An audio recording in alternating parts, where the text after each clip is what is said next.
皆さんこんにちは。西予苔園の苔見沢と申します。私は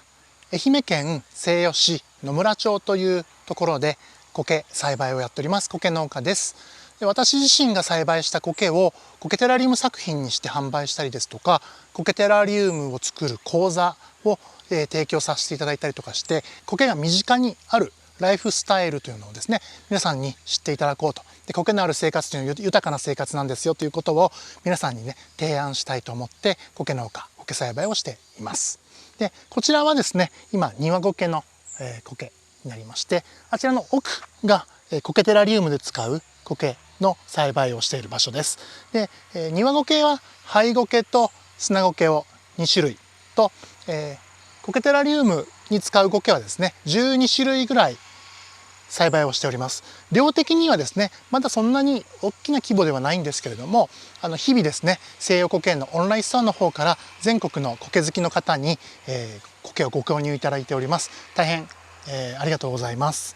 例えばこちらの苔なんですけれども、こちらはですね、小坪苔という苔になります。苔テラリウムを作る方で、あれば、小坪苔というのは結構使われる苔なんじゃないかなと思いますけれども、今はこんな感じで、ちょうどですね、夏の一番暑い時期からちょっとずつ今涼しくなっている時期で、この、小坪苔というのはですね、直立系と匍匐系というですね、2種類の茎を持つんですが、今ですね、完全に直立するその直立系から匍匐系にですね、こう切り替わるような、なんかそんなタイミングでですね、今まで直立していた茎がどんどんこう横になっているような、なんかそんな状態の、小坪苔になってます。こういった感じで小坪苔なんか栽培をしているんですけれども、で小坪苔に限らずですね、あちらにはヒノキ苔だったりとか、こちらオオカサ苔、小屋の万年草とかですねあります。ちょっと見てみましょう。こちらですね、高野の万年草の栽培のトレイになります。今一番夏の暑い時期を乗り越えて、ちょっとこの暑さでですね、傷んだ株なんかもあるんですが、こんな感じで、この中からですね、傷んでない株というのを出荷してお客様のところにお届けしているというような感じです。こちらがですね、苔テラリウムでもよく使われるヒノキ苔になります。そろそろ出荷してもいいような感じでもあるんですけれども、こんな感じで、そろそろいいかなというような成長具合になっています。こちらトレイ持ってきましたけれども、はい、これがヒノキ苔のトレイになります。8種からだいたい1年ぐらい経っております。で、ヒノキ苔はですね、日陰で空中の湿度が高い場所に、生えている苔で、本来ですね、こういった直射日光を当てるとですね、傷んでしまうので、奥の方にね、置いてます。ですが、これ1年ぐらい経つと、もうそろそろね、苔テラリウムでも使っていただけるかなというぐらいの、状態になっておりますけれども、こういった感じでですね、苔テラリウムなどでもよく使われる苔なんかは、栽培をして、私ども栽培をしてですね、手間暇をかけて栽培をして、それで皆様のお手元に、お届けするというようなことを、やっております。こちらの苔はですね、実際に東京苔展2の、この会場にですね、こちら実際にそちらの場所に、並べてお届けしてですね、実際に皆さん直接見ていただければと思いまして、ちょっとご紹介しています。このような感じで、西予苔園ではですね、14種類の苔を栽培させていただいているんですけれども、皆様が、実際にね、苔テラリウムなどで使われる苔というのが、皆様どちらから、手に入れられているのか、人それぞれだとは思うんですけれども、自分が使っている苔が、栽培されたものなのか、それとも、山からですね生えているものを取ってきた苔なのかということを考えられたことある方いらっしゃいますでしょうか。自分の使っている苔がどういったところから来たのかということを考えてみられたことはありますでしょうか。この場所は私が住んでいる地元のとある場所なんですけれども、ここにはね本来、このように灰苔がびっちりとこう自生している場所だったんですね。それがこのある日ですね、ここ気づいたらすごくこう剥がされているような状態に気づきました。でこれが去年1年ぐらい前ですねまでは全然綺麗な本当に一面びっしり灰苔があった場所なんですけれども、ここ半年ぐらいですかねにこう一気にこの剥がされた場所になります。で、この場所自体は私の所有している場所ではないので、私が個人的にこの剥ぎ取った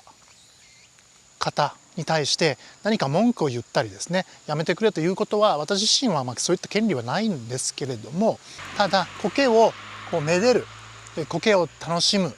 で一苔好きの人間からすると、こういった剥ぎ取られた形跡というのはとても痛々しい思いになります。このおそらくね剥ぎ取った方もこの苔を楽しむために、何らかのね目的があって剥ぎ取られたんだとは思うんですけれども、この剥ぎ取られた苔というのは一体どこに行ったんでしょうか。おそらくまたその苔をね楽しまれようとされる方の手元に行くのではないかと思うんですね。販売目的で採取されたにせよ、何か個人的に使うというふうに思ってね剥ぎ取られたにせよ、おそらくねその苔は何かしら活用される、そういった目的で剥ぎ取られたんじゃないかなと思うんですけれども、剥ぎ取られたことを全く知らないでこの苔をね手に取った方というのは、実際この風景をもし見たとしたらどう思うんでしょうかね。個人的に苔を楽しむためにこういった本来ね綺麗だった苔の場所をこういうふうにね剥ぎ取っていって、でこのもともとあった景色がこんなに無残な痛々しい姿になっていると、知った場合、その苔を心から楽しむことができるんでしょうか。私はすごく疑問に思っています。私はこういった形で栽培をしたものを、お届けするというようなことを、していきたいというふうに思って栽培しているんですけれども、市場に出回る苔の中にはですね、どこから持ってきたのかわからない苔ですとか、その山から取ってきた苔とかがですね安くこう流通しているというような現状もあるかと思います。で、私自身も自分の土地、自分のその権利を持っている山というのがあって、そこから栽培用の苔なんか持ってくるんですけれども、中にはね自分の権利がある土地の中で、そこから取ってきたものを販売しているというような方もいらっしゃると思います。で、中にはですね誰の土地かわからないようなところを山に入って勝手に取ってきて販売しているというような方もいらっしゃるんじゃないかなと思うんですけれども、最近ですねこういった苔の、ブームに伴って苔の種がですねどんどんこう減っているというようなことが、日本全国各地で、起きています。中にはですね園芸目的の採取でその県によってはその県によっては絶滅の恐れがあるというような苔なんかもいくつかありまして、で私が栽培している高山万年草ですとかオオカサ苔なんかもそういった都道府県によっては絶滅の恐れがあるということが指摘され始めているような苔なんかもあったりします。で私もですね、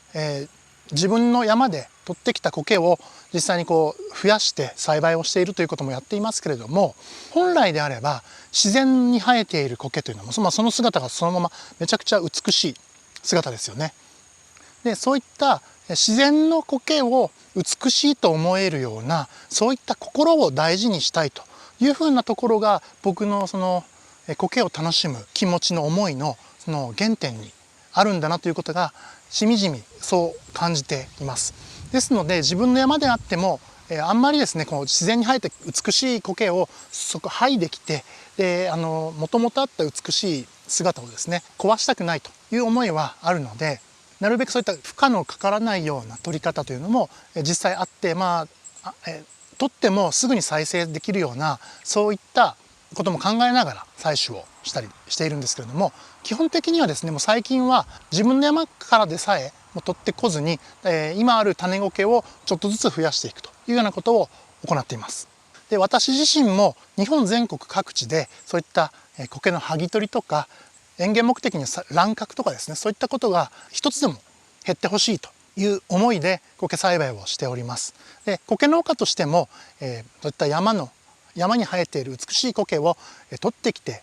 それを苔テラリウムに使ったりとかっていうのがいいことではないと、望ましいことではないということを苔農家としても情報発信をしていかないといけないなというふうに常々思っているんですけれども、今回ですね、こういった東京苔展2という貴重な機会をいただきまして、そういったことをですね、苔農家としてもメッセージとして発信していく良い機会だなと思いまして、この動画を撮らせていただいております。今後もですね、苔を楽しむ全ての人がもともとあったその自然の苔というのをそもそも大事にしていきたいと、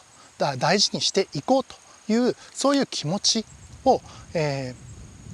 育んでいただきたいなというふうに思います。で、とあるね著名なデザイナーの方が言っていた言葉で、その山に生えている野山の美しさというのはその花の姿そのものが美しいというのは当然あるんですけれども、その花をその場所に残していこうというその気持ちそのものが美しいんだというようなことをねおっしゃっているデザイナーの方がいらっしゃいましたけれども、まさに、私も同じ考えです。日本の風景がなぜ美しいのかと言って問われた時に、私はその風景を大切に守ろうとしている方がいる、その気持ちそのものが日本の風景の美しさなんだと私はですねそういうふうに思っています。なので、そういった苔植物ですね、花は咲かせないですけれども、そういった植物一つ苔に一つとってもですね、その苔美しいんだという心をですね、持っていただくためにも、自然の苔は美しい、大事にしようという気持ちをですね皆さんで考えていただければなというふうに思っています。ありがとうございました。失礼します。